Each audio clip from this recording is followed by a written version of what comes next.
Halo sahabat Andragogi, jumpa lagi dengan Andragogi Channel, Gerbang Ilmu Pengetahuan. Bersama saya Dr. Supriyadi SAG MPD, dosen UIN Bukit Tinggi.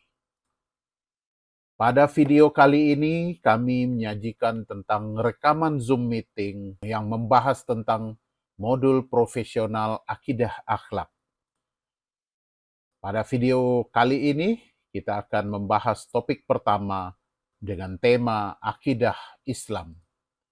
Pembahasan ini bermaksud agar mahasiswa PPG memiliki wawasan dalam hal modul profesional akidah akhlak dalam rangka mempersiapkan diri menghadapi ujian pengetahuan yang sebentar lagi digelar.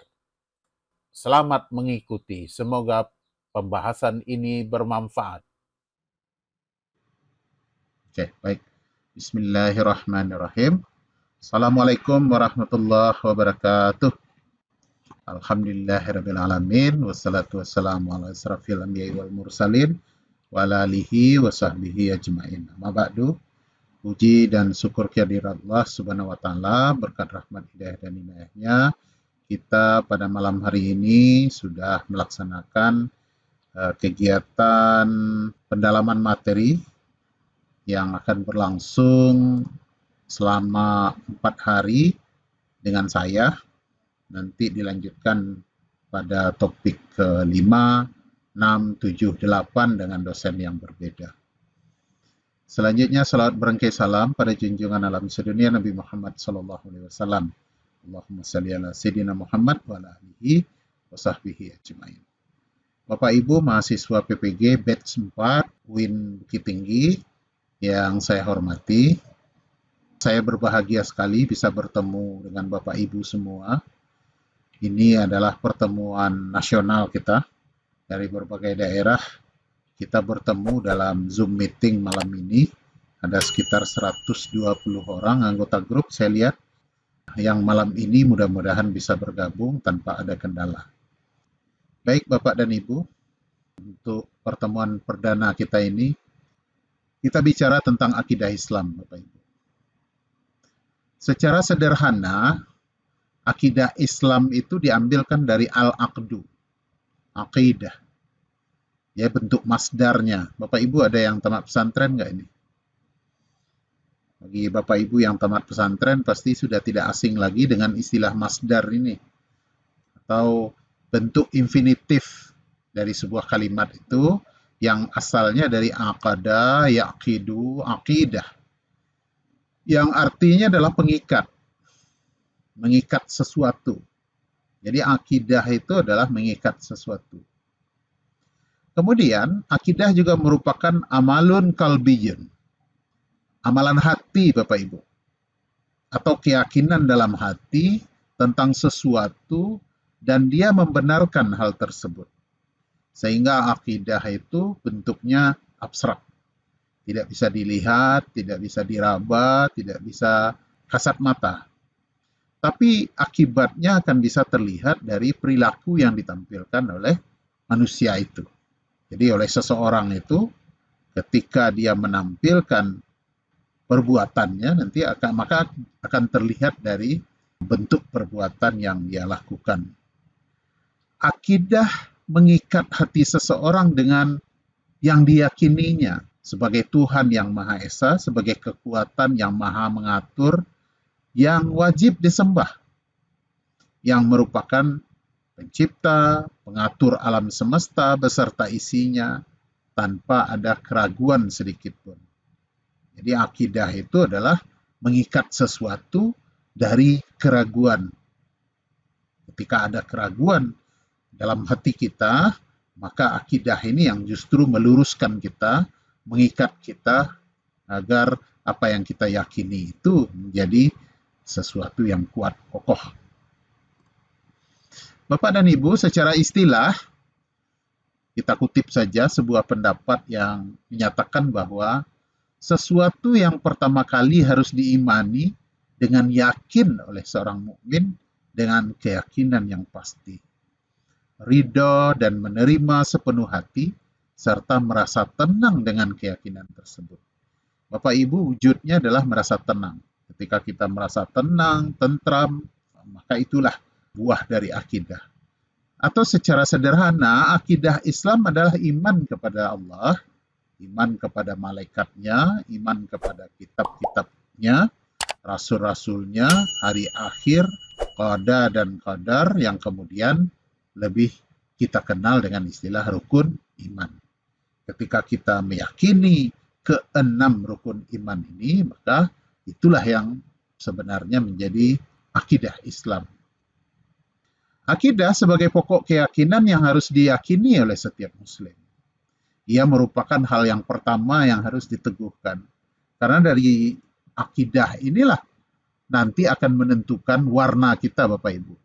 Apakah warna kita justru pada keyakinan yang benar atau justru berada pada keyakinan yang salah. Makanya dia menjadi hal yang pertama yang kemudian harus diteguhkan dalam hati.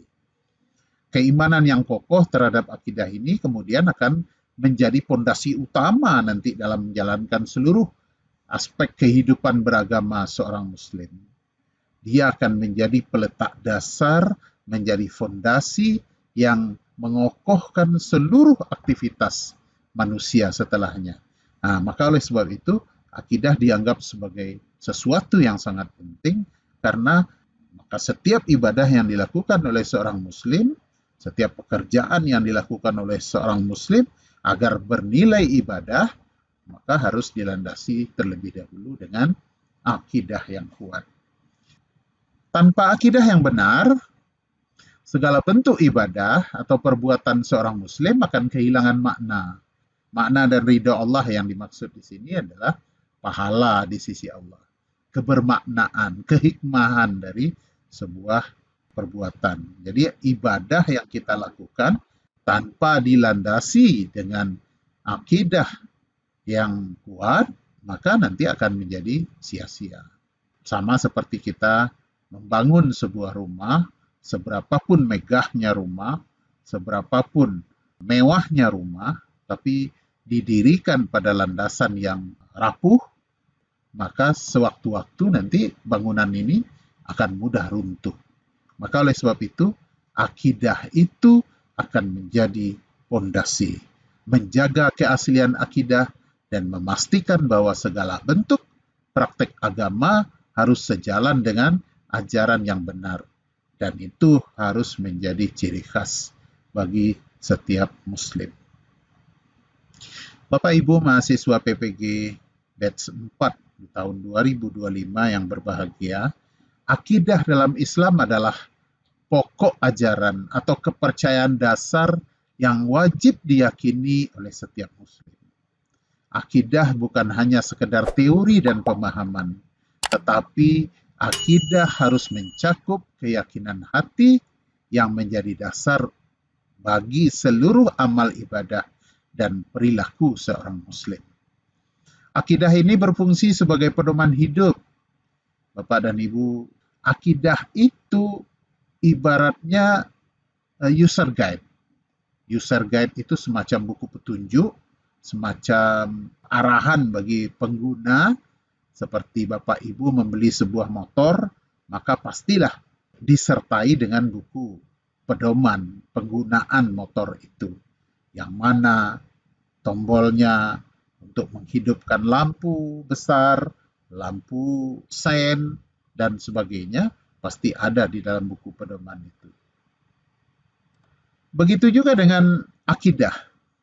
Akidah sama berfungsi sebagai buku pedoman, sebagai arahan yang nanti akan memberikan gambaran tentang keterhubungan antara hamba dan Khaliknya, hamba dan Allah. Dengan sesama manusia pun juga begitu, dan dengan seluruh ciptaan-ciptaan Allah juga begitu. Bapak dan Ibu, kalau kita lihat konsep dasar dari kajian akidah kita itu kira-kira seperti ini Bapak Ibu. Pertama ada tauhid. Yang kedua ada sifat Allah. Yang ketiga ada malaikat. Yang keempat ada kitab Allah. Yang kelima ada Rasul Allah. Yang keenam ada hari akhir. dan yang ketujuh ada qada dan qadar. Ini peta konsep dari topik yang kita bahas. Dalam hal tauhid nanti kita bicarakan tauhid rububiyah dan tauhid uluhiyah. Pengertiannya, perbedaannya, dan implementasinya nanti akan kita lihat. Kemudian ada sifat-sifat Allah, ada sifat wajib, ada sifat jaiz, ada sifat mustahil. Kemudian malaikat, juga kita bicarakan nanti berupa utusan Allah yang patuh dan tunduk dan mengemban seluruh amanah yang diberikan oleh Allah. Kemudian kitab Allah, nanti ada Taurat, Zabur, Injil, Al-Quran. Kalau Rasul Allah, manusia pilihan Allah yang menjadi utusan Allah di muka bumi. Nanti ada pembicaraan kita berkenaan dengan hari akhir dan pembicaraan kita dengan qada dan qadar. Ini peta konsepnya Bapak Ibu. Konsep akidah Islam. Yang pertama kita bicara tauhid pada Allah. Tauhid adalah keyakinan bahwa Allah itu satu dan tiada sekutu baginya. Dalilnya dalam surat Al-Baqarah ayat 163, wa ilahukum ilahu wahidul la ilaha illa huwa huwarrahmanur rahim. Tuhan kamu adalah Tuhan yang Maha Esa. Tidak ada Tuhan selain Dia yang Maha Pengasih lagi Maha Penyayang. Oke, dalil lain apa Bapak Ibu? Surat Al-Ikhlas. Qul huwallahu ahad. Dan seterusnya itu merupakan ayat atau surat yang berhubungan dengan tauhidullah. Bapak dan Ibu, kalau bicara tentang sifat Allah, sifat-sifat Allah adalah atribut-atribut yang melekat pada Allah yang membedakannya dengan segala ciptaan. Sifat-sifat ini tidak dapat dipahami sepenuhnya oleh akal manusia. Jadi kalau seandainya nanti yang jadi ukuran kebenarannya adalah akal saja, akal faqat, maka nanti akan kesulitan untuk memahami tentang sifat-sifat Allah ini. Namun, salah satu kekuatannya menjadi muslimin itu bahwa daya terima kita itu tidak hanya berada pada akal saja, tapi juga kita terima dengan keimanan kita, dengan hati kita. Oke, Bapak Ibu. Namun kita sebagai hamba wajib meyakininya dan sekaligus mengimaninya. Ini ayat sebagai dalil tentang Asmaul Husna, bahwa Allah itu mempunyai sifat-sifat tertentu. Mempunyai sifat-sifat ya. Sifat-sifat itu termaktub di dalam nama-nama indah yang dimiliki oleh Allah yang kita kenal dengan Asmaul Husna. Oke. Lanjut Bapak Ibu. Malaikat. Kalau kita bicara malaikat, maka kata malaikat berasal dari kata malak. Bentuk jamaknya adalah malaikah. Kata malak memiliki arti risalah atau mengemban amanah. Dari makna tersebut, malaikat berarti utusan Allah dengan patuh dan tunduk mengemban semua amanah Allah yang diberikan kepadanya. Malaikat termasuk makhluk Allah yang bersifat gaib, yang tercipta dari substansi cahaya dan ruh yang berfungsi dan bertugas sebagai perantara antara Tuhan dan alam nyata. Al-Quran sebagai sumber utama ajaran Islam banyak memuat ayat yang menjelaskan tentang keberadaan dan peran malaikat itu. Salah satu di antaranya adalah surat Al-Anbiya ayat 19-20. Ini ayatnya, walahu man fis samawati wal ar wa man indahu la yastakbiruna an ibadati wa la yastahsirun. Dan miliknya lah siapa yang di langit dan di bumi, dan malaikat-malaikat yang ada di sisinya. Tidak mempunyai rasa angkuh untuk menyembahnya, dan tidak pula merasa letih. Mereka selalu bertasbih, malam dan siang tiada henti-hentinya. Oke Bapak dan Ibu, kita masuk ke kitab Allah. Kitab Allah adalah kumpulan wahyu atau firman Allah yang diturunkan kepada nabinya sebagai petunjuk bagi umat manusia. Kitab-kitab ini berisi ajaran tentang tauhid atau keesaan Allah, akidah, syariah, dan kisah-kisah para nabi terdahulu. Dalam Al-Quran terdapat banyak ayat yang menegaskan tentang keberadaan kitab-kitab Allah yang diturunkan kepada nabinya. Salah satu di antaranya adalah surat Al-Imran ayat 3. Nazzala alaikal kitaba bil haqq musaddiqal lima baina yadayhi wa anzalat taurat wal injil. Dia telah menurunkan kepadamu Alkitab atau Al-Quran dengan hak, membenarkan kitab-kitab sebelumnya dan sebagai penjelas tentang kitab-kitab itu, dan dia telah menurunkan Taurat dan Injil. Rasul adalah seorang manusia pilihan yang diutus oleh Allah untuk menyampaikan wahyu kepada umat manusia. Mereka memiliki tugas mulia untuk membimbing manusia ke jalan benar dan mengajarkan ajaran-ajaran Allah. Ya ayuhan nas qad ja'akumur rasul bil haqqi rabbikum fa aminu khairan lakum. Wa inna takfuru fa inna lillahi ma fis samawati wal ard wa kana Allahu aliman hakimah. Wahai manusia, sesungguhnya telah datang Muhammad kepadamu dengan membawa kebenaran dari Tuhanmu, maka berimanlah kepadanya. Itu lebih baik bagimu, dan jika kamu kafir, itu tidak merugikan Allah sedikit pun, karena sesungguhnya milik Allah lah apa yang di langit dan di bumi. Allah Maha mengetahui dan Maha bijaksana. Bapak dan Ibu, hari akhir. Hari akhir dalam Islam merujuk pada kehidupan setelah kematian, di mana seluruh umat manusia akan dibangkitkan kembali untuk menerima balasan atas segala amal perbuatan yang dilakukan selama hidup di dunia. Hari akhir mencakup beberapa peristiwa penting seperti bangkit, hisab, mizan, dan balasan.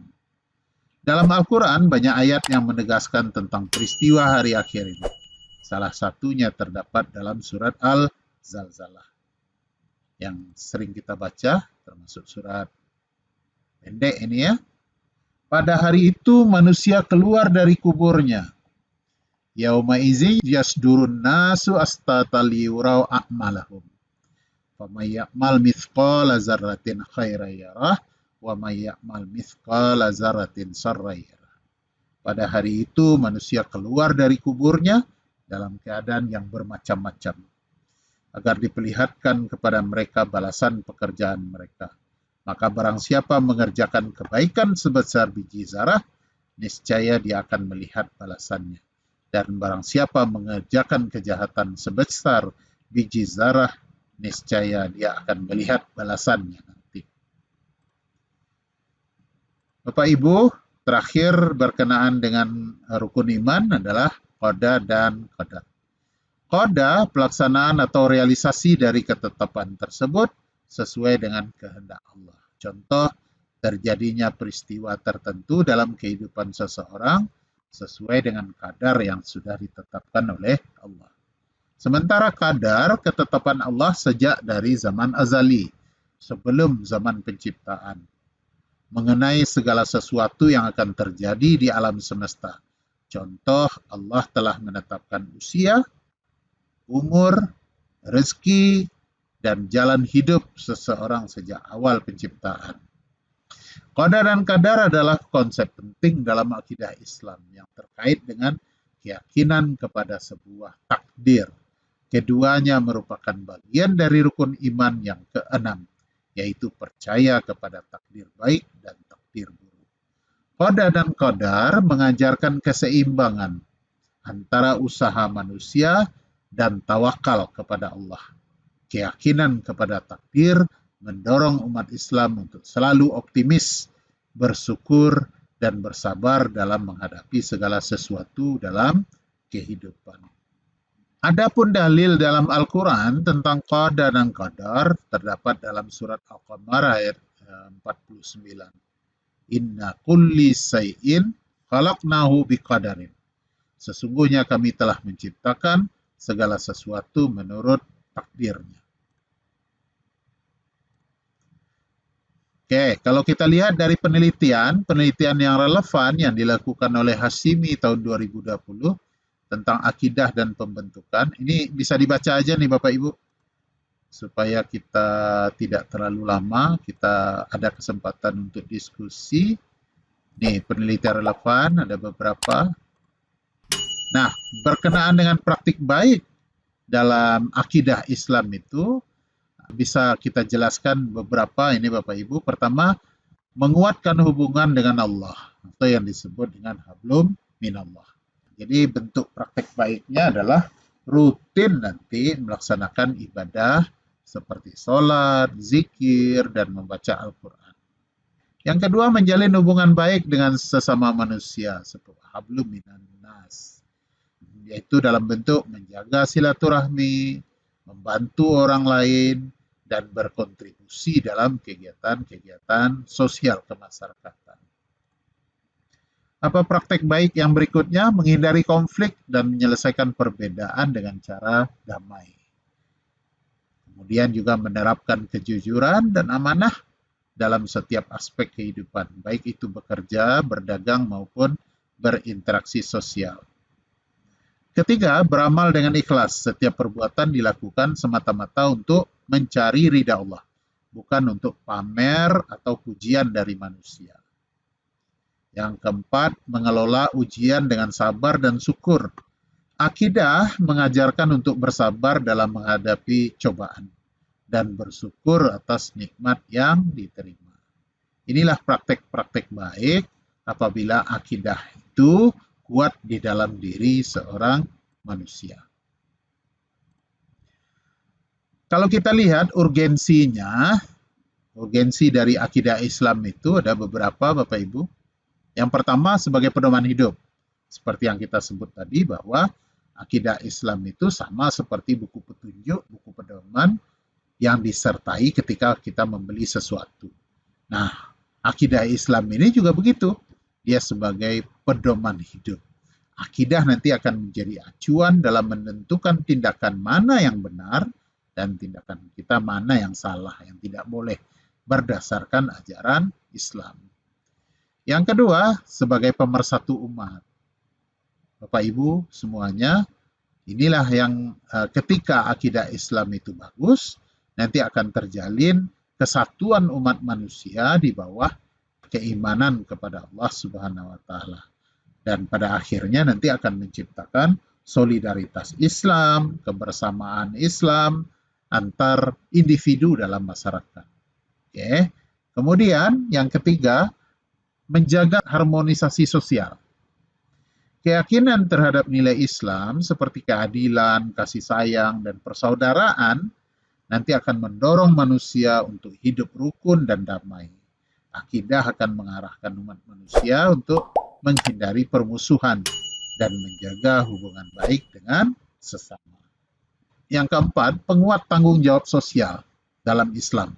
Setiap individu memiliki tanggung jawab terhadap masyarakat. Akidah menanamkan rasa tanggung jawab ini dengan mengajarkan pentingnya menegakkan kebenaran.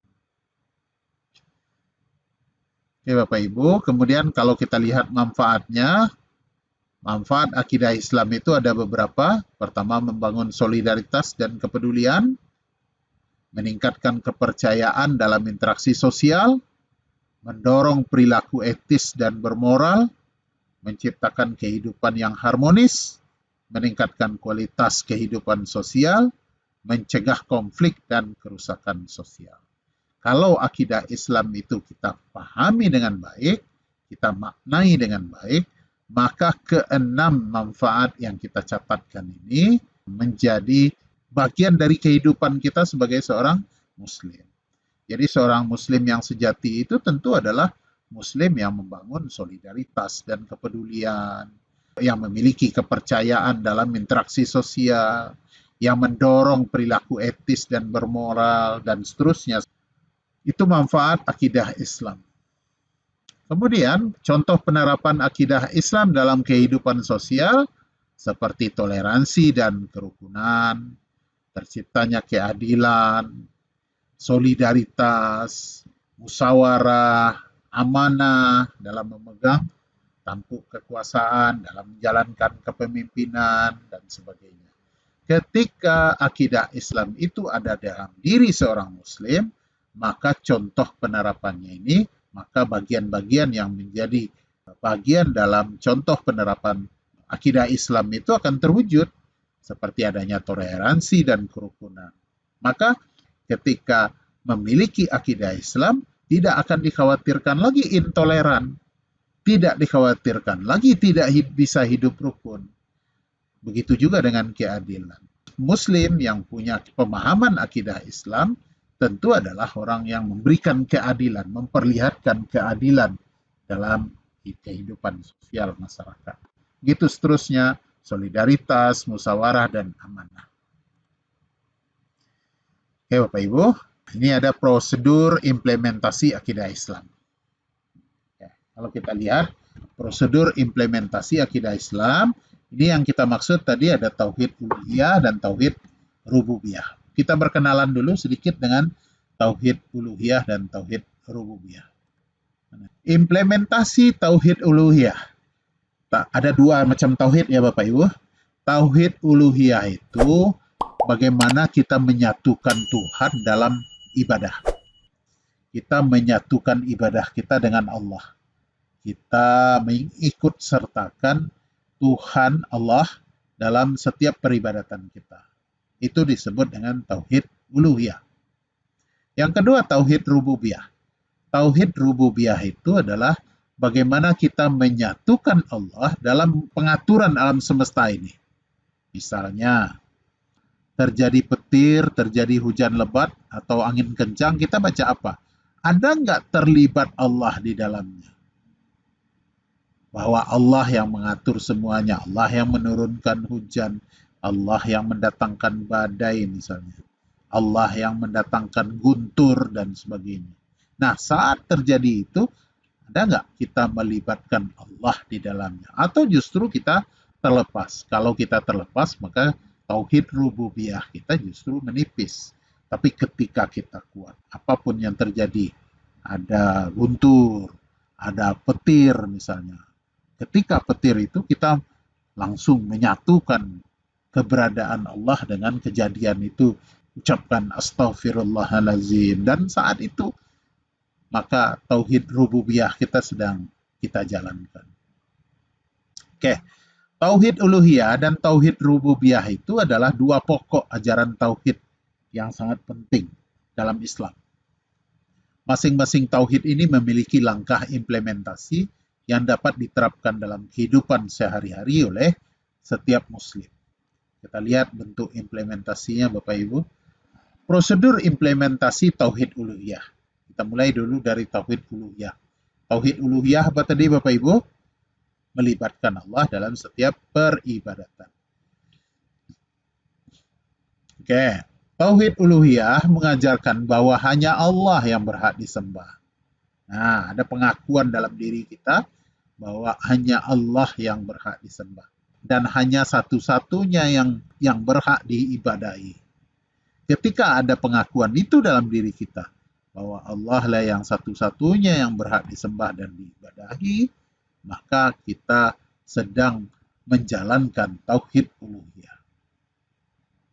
Semua bentuk ibadah, baik yang bersifat ritual, mahdoh ini, ritual itu mahdoh, seperti sholat, zakat, puasa, haji, maupun yang bersifat non-ritual, atau dalam bahasa Islamnya disebut dengan gairu mahdoh, seperti doa, zikir, segala bentuk pengabdian, menjalankan tugas kita sebagai guru, itu termasuk ibadah gairu mahdoh. Dan segala bentuk pengabdian harus ditujukan hanya kepada lillahi ta'ala.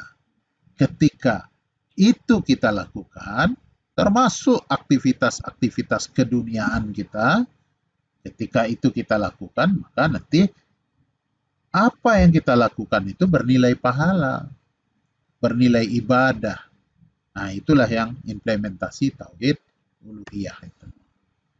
Prosedur implementasinya, tauhid uluhiyah itu meningkatkan kualitas ibadah. Itu itu pasti nanti pada ujungnya, pada akhirnya akan meningkatkan kualitas ibadah. Yang kedua, menghindari penyembahan selain dari Allah.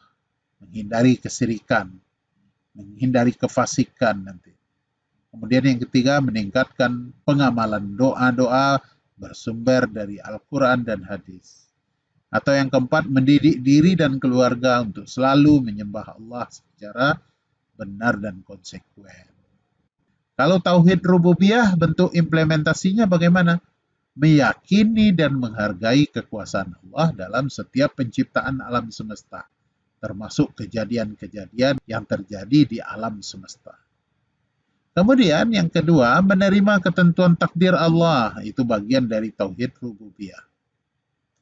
Kemudian bersyukur atas nikmat Allah dan menggunakan nikmat dengan bijak, juga termasuk dari tauhid rububiyah.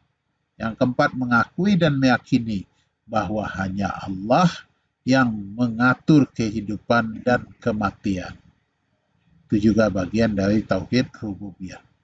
Lalu yang kelima, bertawakal kepada Allah dalam setiap urusan. Bapak dan Ibu, bicara tentang sifat Allah tidak hanya harus diyakini, tetapi juga harus diimplementasikan dalam perilaku dan pemahaman sehari-hari. Dalam Islam terdapat banyak sifat Allah yang dijelaskan dalam Al-Quran dan hadis. Dan setiap sifat tersebut memiliki makna yang mendalam dan perlu diterjemahkan dalam tindakan dan sikap hidup. Nah, prosedur implementasi dari sifat Allah itu adalah mengenali dan merenungkan sifat-sifat Allah. Ada sifat wajib, apa yang wajib bagi Allah. Ada yang mustahil, ya, ada yang jaiz bagi Allah. Kemudian yang kedua, menginternalisasikan sifat-sifat Allah dalam diri kita.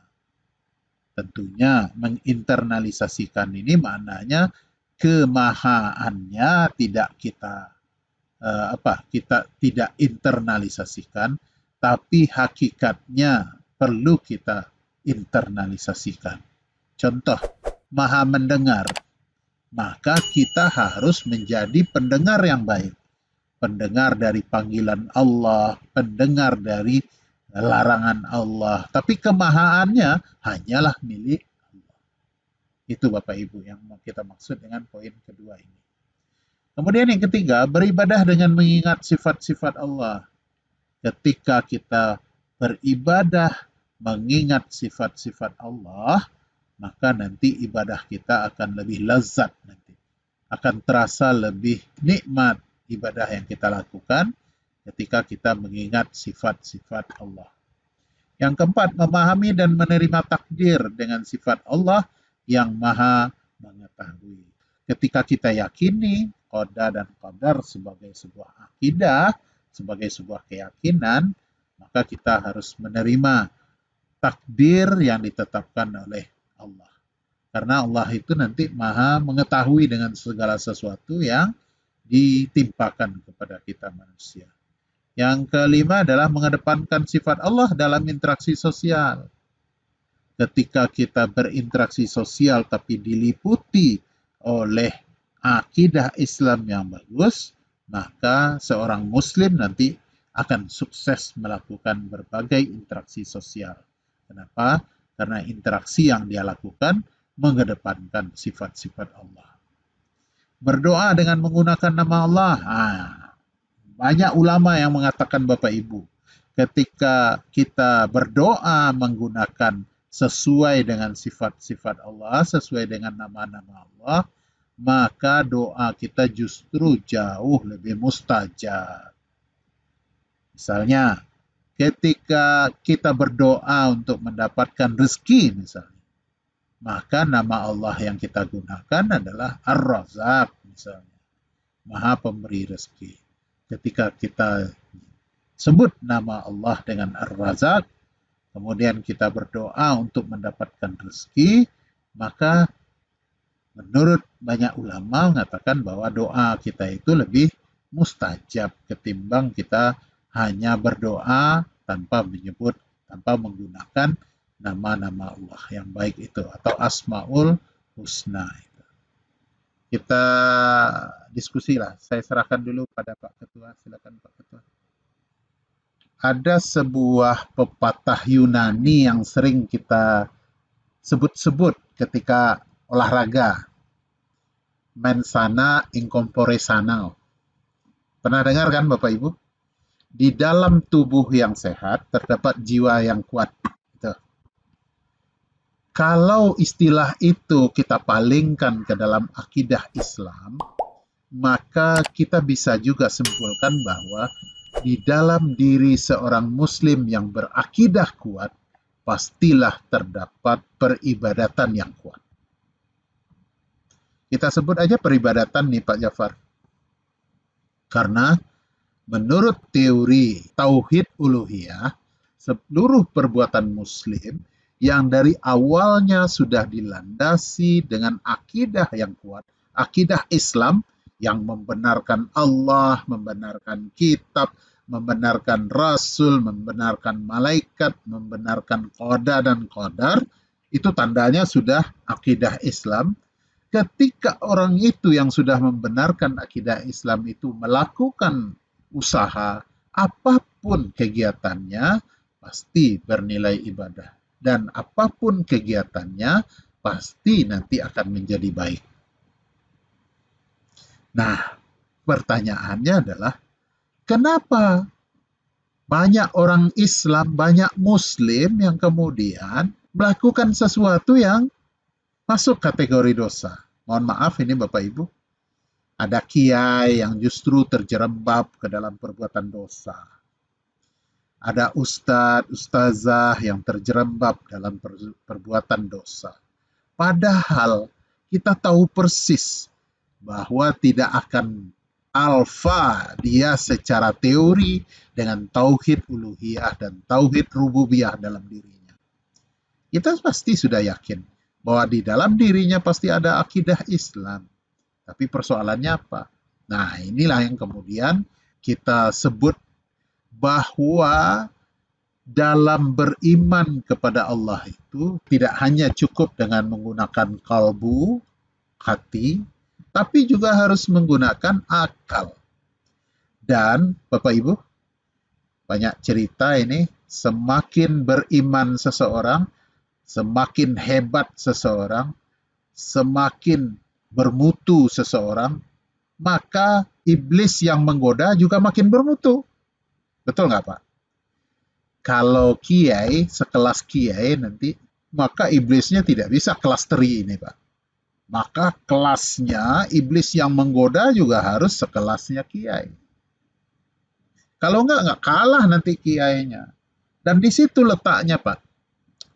Di situ letaknya kesuksesan seorang makhluk itu, seorang Muslim itu mempertahankan akidah Islamnya, di situ letak. Apakah semua kita digoda oleh setan? Digoda, Pak. Digoda. Aktivitas kita keseharian kan rawan godaan ini, Pak. Yang bapak-bapak sebagai guru, setiap hari dapat godaan ini. Yang ibu-ibu sebagai guru, setiap hari dapat godaan ini. Saya sebagai dosen, Pak, luar biasa lagi godaan saya, Pak. Setiap hari ketemu mahasiswi, cantik semua, Pak. Itu semua godaan. Nah, bagaimana? Siapa yang menjadi pemenangnya? Apakah yang menjadi pemenangnya justru keimanan? Atau sebaliknya, yang jadi pemenang itu justru penggodanya, iblisnya? Karena tidak bisa dipungkiri, Pak. Fa'alhamaha fujuraha wa taqwaha. Sesungguhnya dalam diri manusia itu sudah kami ilhamkan. Allah sudah menetralisir bahwa manusia itu ada sikap fujur, ada sikap takwa. Betul ya Pak ya? Ada fujur, ada takwa. Kita diilhami semuanya Pak. Jangan, tidak ada yang bisa memungkiri. Saya orang suci. Nggak ada godaan dalam diri saya. Oh, belum tentu. Bisa jadi iblis penggodanya belum cocok ini Pak. Dan iblis penggoda itu tidak akan tinggal diam dia Pak. Dia terus mencari cara untuk menggoda kita. Kenapa? Karena dalam diri kita fa'alhamaha fujuraha wa taqwaha.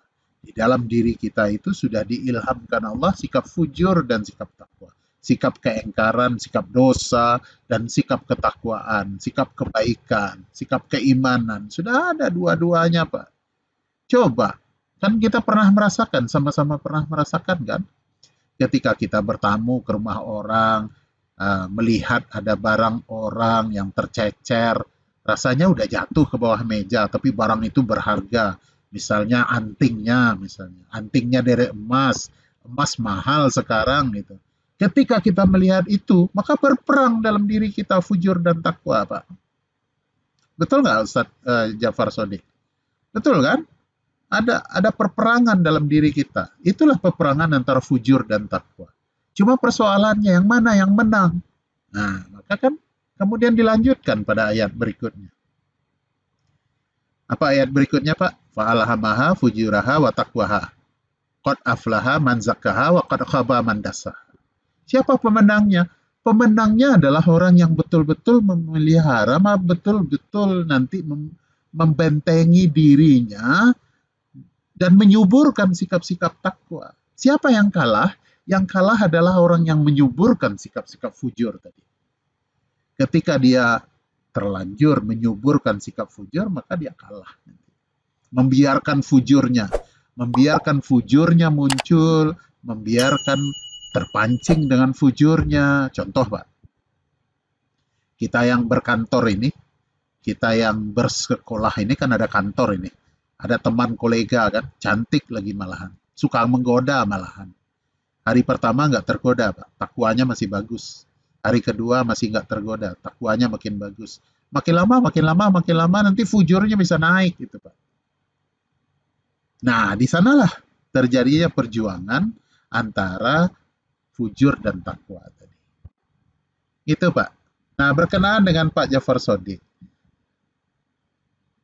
Tauhid uluhiyah itu mengajarkan bahwa setiap gerakan kita selalu melibatkan keberadaan Allah. Tentunya kita awali seluruh aktivitas kita dengan nawaitu. Innamal amalu binniyah. Setiap sesuatu itu ada niatnya. Kita awali dengan niat. Tentunya niat yang dimaksud ini karena Allah. Lillahi ta'ala. Ada kata lillahi ta'ala. Kita sandarkan, ketika kita sandarkan ya tauhid uluhiyah. Kita sandarkan semuanya. Ketika kita sandarkan semuanya, apapun aktivitas Bapak Ibu, insya Allah dinilai sebagai ibadah. Apapun itu. Tidak hanya dalam bentuk ibadah mahdoh, seperti sholat, puasa, zakat, dan sebagainya, tapi juga ibadah ghairu mahdoh. Baik, kita jawab ya Pak ya. Pertama, Bu Rutiah. Untuk aktivitas itu sebenarnya tidak cocok kita menggunakan kata akidah. Jadi kalau kita gunakan pula akidah modern seperti hedonisme, materialistik, itu ya, itu bukan akidah itu Pak. Itu cara hidup, lifestyle namanya. Bapak Ibu yang saya hormati, lifestyle itu muncul dari gaya hidup sekelompok orang yang kemudian diekspos, diperbesar-besar oleh media sosial, media informasi lainnya, tambah lagi dengan media gosip, media berita artis dan sebagainya, yang kemudian menjadi tren di masyarakat. Nah, seperti ada orang yang mendewakan kemewahan, dan itu diperagakan di publik, bahwa setiap sebentar jalan-jalan ke luar negeri, setiap sebentar beli ini, barang bermerek. Menurut kita tas yang gunanya bakal sama dengan kita, tapi mereka belinya jauh lebih besar, lebih mahal dari yang kita bayangkan. Kita aja untuk makan susah, gajian sekali 3 bulan malahan, tapi mereka beli tasnya ratusan juta. Nah, lifestyle, cara hidup seperti ini adalah cara hidup yang mendewakan kemegahan dunia, duniawi aja. Kalau dikaitkan dengan akidah Islam, dalam pandangan Islam, apa yang diperagakan oleh figur-figur publik kita, itu sebenarnya adalah jauh sekali dari konsep ketawaduan. Dalam Islam itu ada konsep tawadu namanya. Tawadu itu menyerahkan diri sepenuhnya kepada Allah dalam konteks kesederhanaan. Lalu kita berfoya-foyanya kemana? Nah, orang Islam itu berfoya-foyanya kemana? Berfoya-foyanya dalam ibadah, bukan berfoya-foya dalam lifestyle seperti itu. Kalaupun orang yang memiliki akidah Islam itu diberi oleh Allah rezeki yang banyak, tapi tetap dalam ketawaduan. Nah, yang paling penting diberi keyakinan, diajarkan kepada umat itu adalah ketawaduan itu, Bu Rotia. Orang kaya yang sekarang itu belum seberapa dibanding Umar bin Khattab. Orang kaya yang hari ini belum sebanding dengan kayanya Khadijah. Tapi adakah mereka berfoya-foya? Tapi adakah mereka hedonisme dengan kekayaan mereka? Justru tidak. Mereka tetap berada dalam ketawaduan. Apalagi setelah mereka masuk Islam, mereka justru memanfaatkan, menggunakan kekayaan mereka dalam siarnya Islam, dalam memperjuangkan kebenaran-kebenaran Islam. Itu seharusnya nilai-nilai yang harus diajarkan pada generasi hari ini. Karena apa yang kita tonton itu tidak mesti akan menjadi tuntunan. Yang menjadi tuntunan tetaplah akidah Islam. Yang apa yang kita tonton hanyalah komparasi saja dari bentuk kehidupan berbeda dari akidah Islam itu. Jadikan aja itu jadi iktibar. Jadikan aja itu jadi pelajaran dalam bentuk yang berbeda. Biarlah mereka hedon, biarlah mereka mendewakan kemewahan, mendewakan harta, mendewakan popularitas mereka. Biarkan.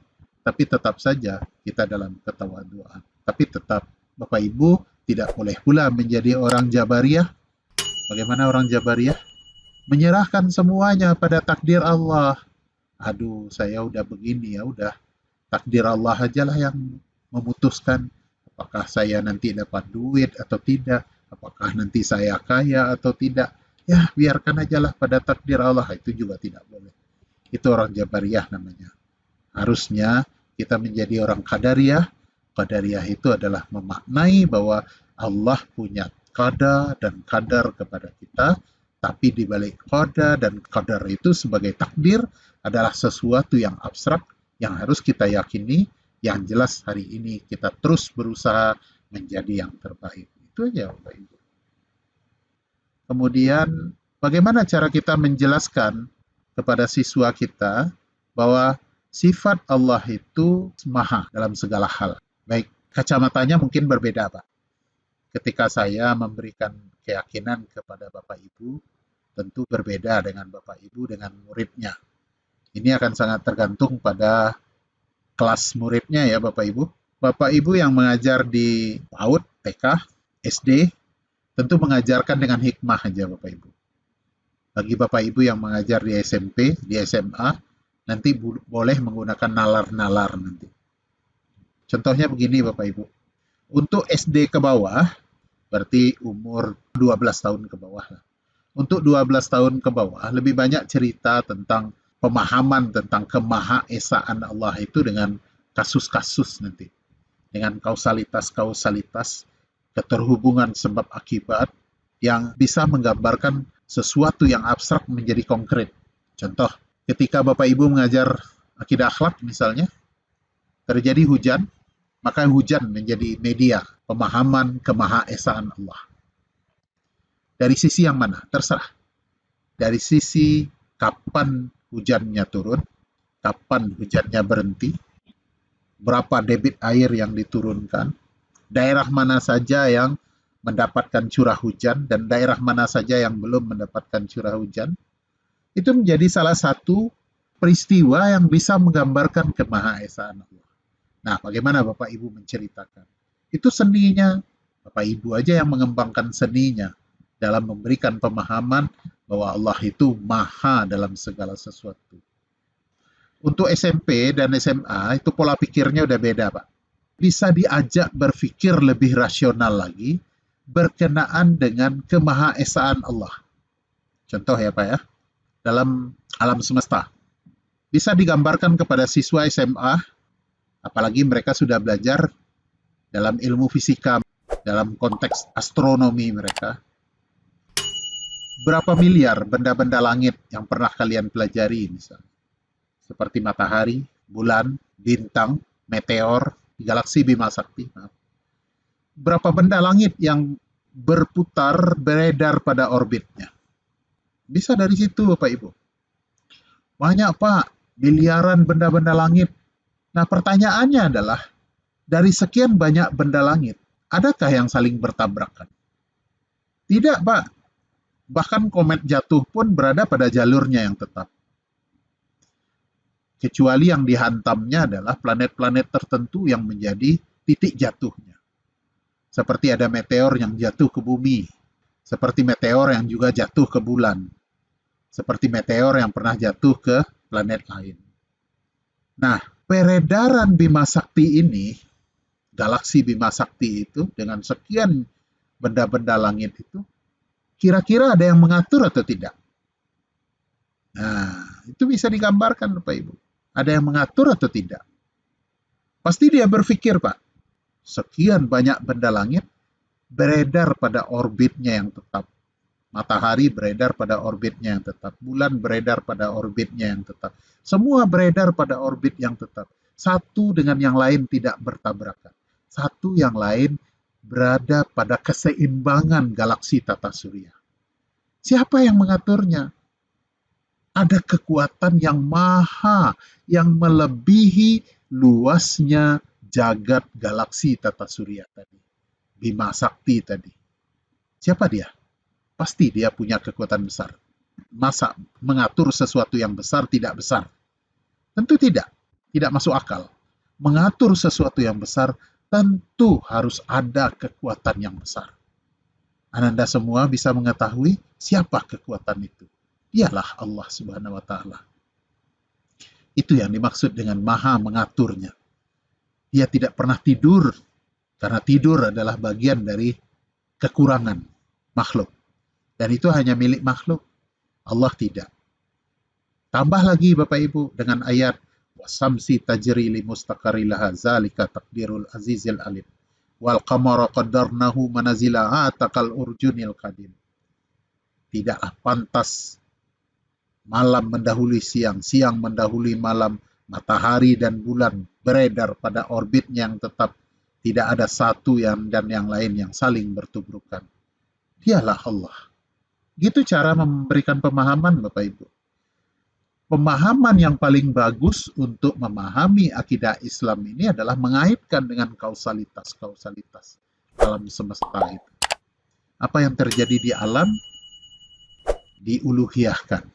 Apa yang terjadi di alam dirububiyahkan. Sehingga apa? Alam justru menjadi sesuatu media pemahaman, media pengagungan, media pembenaran terhadap kemahaan Allah. Itu kira-kira Bu Ulwiyatul, mudah-mudahan memuaskan. Nih Pak Kamarudin masih raise hand nih Pak Agus. Hadis ini pada dasarnya adalah menjelaskan bahwa kita boleh saja mengambil upah dari mengajarkan Al-Quran. Dari situ bisa kita ambil persepsi bahwa mengajar jadi guru itu kan mendapatkan gaji. Bagaimana itu Pak? Kita membacakan ayat, lalu menjelaskan ayat dan memberikan pemahaman di atas mimbar di sebuah masjid, lalu pulangnya bawa amplop. Apakah itu menghapus keberkahan? Sebenarnya juga tidak. Berdasarkan hadis yang kita jelaskan tadi bahwa kita berhak boleh saja mendapatkan upah atas pengajaran kita terhadap Al-Quran kepada orang lain. Jadi ketika kita mengajarkan Al-Quran, kita berhak, boleh dibolehkan mendapatkan upah, termasuk jadi ustadz, termasuk khutbah Jumat, termasuk kultum, termasuk jadi guru yang digaji oleh negara, oleh yayasan, oleh lembaga, itu tidak mengurangi pahala kita. Yang pahala itu tidak harus terhapus oleh upah yang kita terima. Itu Pak, kira-kira. Pak Kamarudin, baik Pak. Kita memang miris Pak. Hari ini kita melihat bahwa pergaulan, dekadensi moral itu luar biasa Pak. Kalau sekarang godaannya itu ada di tangan kita. Bentuknya persegi panjang, Pak. Dia iblis itu, Pak. Namanya handphone, smartphone. Tapi iblisnya bukan smartphone-nya, Pak. Kuotanya. Kalau pakai smartphone aja tanpa kuota, tidak jadi iblis, Pak. Dia akan jadi iblis ketika ada kuota, ada baterai. Baterainya penuh, kuotanya banyak, nah itu baru jadi iblis dia, Pak. Dia bisa menggoda siapa saja hari ini. Tidak hanya anak kecil, Pak. Dia bisa juga menggoda orang dewasa, termasuk bapak, ibu. Digodanya semuanya.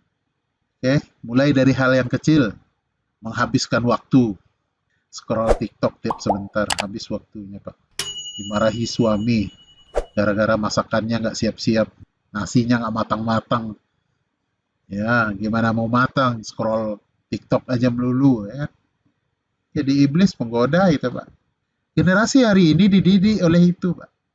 Luar biasa kejahatan yang bisa mereka lakukan. Kenapa? Karena apa yang ada di handphone itu kemudian mengajarkan mereka secara detail malahan. Ya ajarkannya secara langsung, itu yang saya sebut sama Bu Rutiah tadi, jangan pernah menjadikan tontonan menjadi tuntunan. Termasuk apa yang ada di handphone ini, tontonan kita jadikan tuntunan, kemudian jadi gawat ya Pak. Mulai dari pengajian yang baik-baik maupun yang jahat, yang jelek-jelek, tutorial membuka sepeda motor, tutorial membobol sepeda motor, tutorial membobol ATM, lengkap semuanya Pak. Nah, generasi yang hari ini, yang serba instan, yang dekat dengan teknologi, itu rawan sekali terhadap kondisi seperti ini. Nah, kita perlu berjaga-jaga ini, baik sebagai orang tua maupun sebagai guru nih Pak. Banyak strategi yang harus kita jalani. Pertama, penggunaan gadget itu perlu diatur. Di sekolah, itu Bapak Ibu guru perlu mengatur penggunaannya.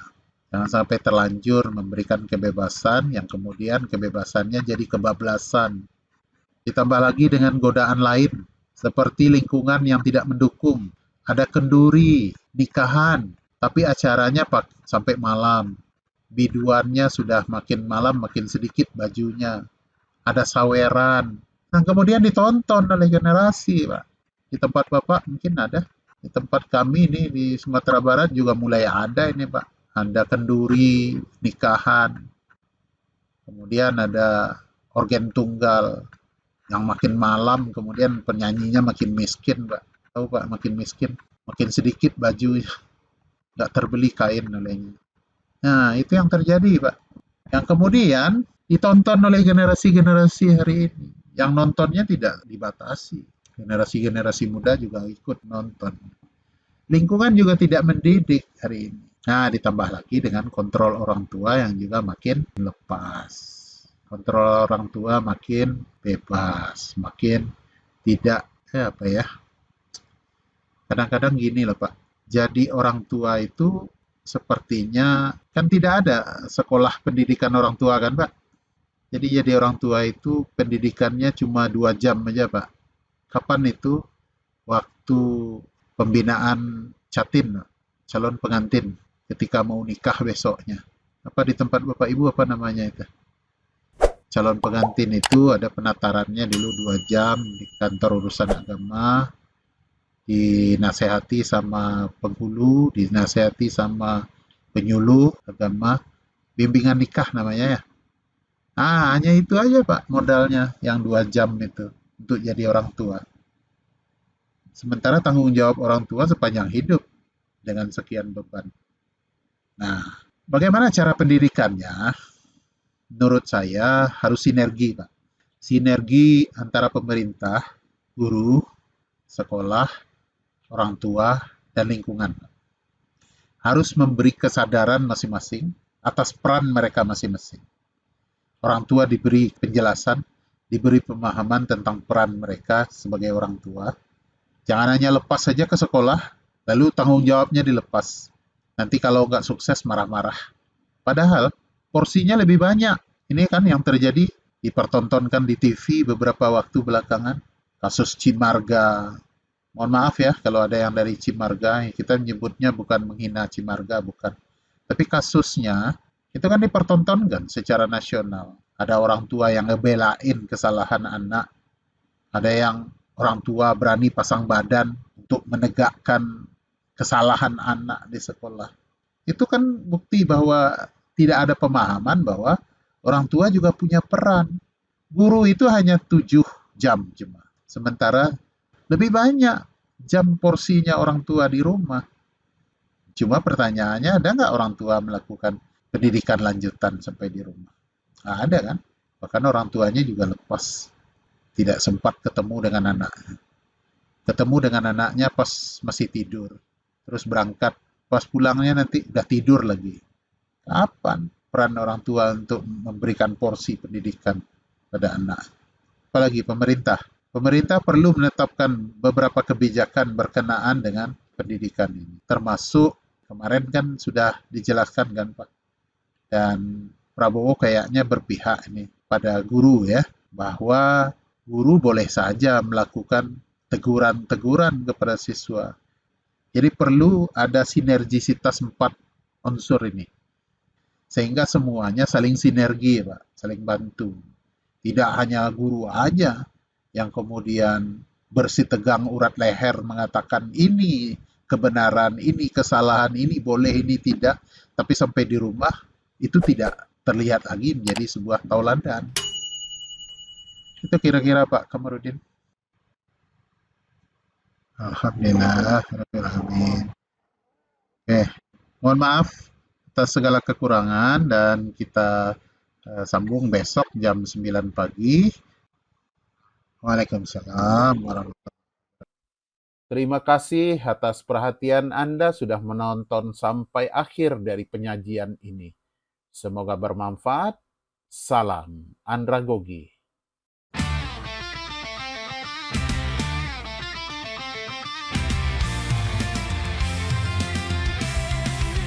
Belajar tak harus di ruang kelas, di mana saja, kapanpun bebas. Usia bukan lagi batas, ilmu terbuka luas tanpa sekat dan batas.